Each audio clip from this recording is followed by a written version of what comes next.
are you now? Greetings. This is a slightly new format.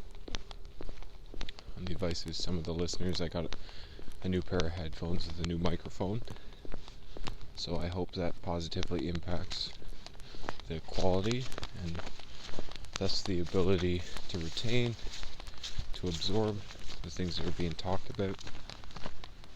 I've also got a different video format, I think, to capture a slightly wider area. It'll more fit the YouTube format. I've just been taking these videos on a phone, so vertical is kind of the style, but all of that aside, I want to think about how to know what's right, to think about the spirit inside, to think about when one is attuned to spiritual wickedness or righteousness, and how to discern between the two.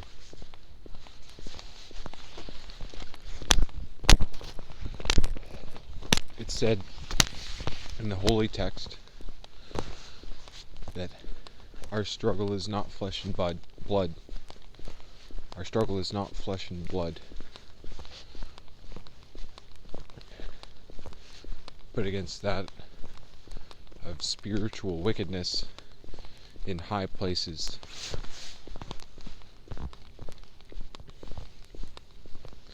I tend to think of this as the things that are between us and God, depending on what you mean by high places.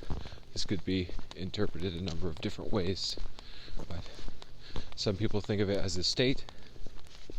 Some people think of it as the owners of this world, whether this state or beyond, because a lot of people believe that this world was given to Satan or the devil by God. Jesus, when he's tempted in the wilderness by Satan, is offered the world, and he knows that it is the devil's to offer, and does not rebuke him on this. Refuses anyways.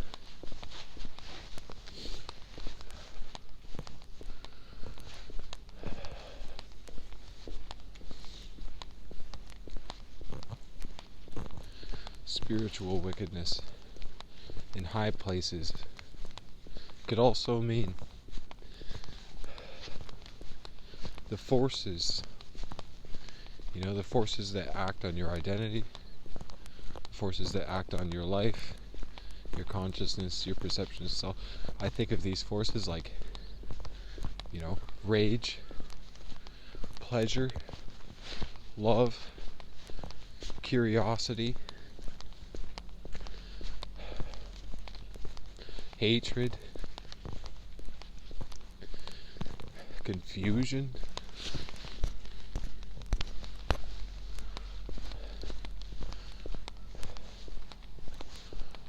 there are definitely forces, like powers, in high places. It is not to say that they're necessarily human sitting in the high courts. I propose potentially that these forces could be unhuman. And some of them tickets to righteousness, and some of them forms of wickedness. I know that there are forces which drag us down in this world, and they come to us. It's just like the Pharisees, just like those who deceive. They are those who claim to be acting on behalf of the truth, of peace, the light, but they come to you like a wolf in sheep's clothing.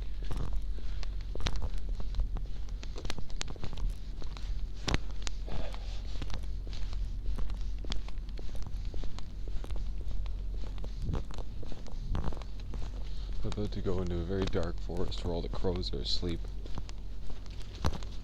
I'm probably going to wake them up. I won't yell at them tonight, though.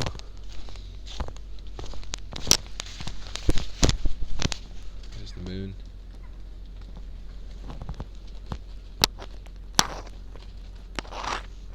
Even at night, the majesty of nature is still alive and well.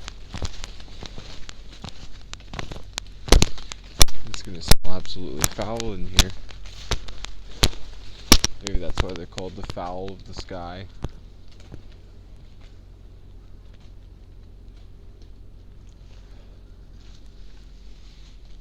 Crows really are a beautiful thing. I suppose into the darkness we go. We'll see how well this lens handles low light condition. Just simply walking in the shadow of the moon, or in the light of the moon, shadow cast by the moon and street light.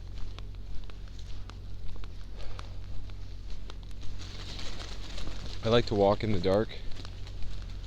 I think it's a powerful metaphor. I like to walk on paths as well, because I think this is a powerful metaphor. There are easier ways than others. There are ways that are narrow and hard to traverse. And it is said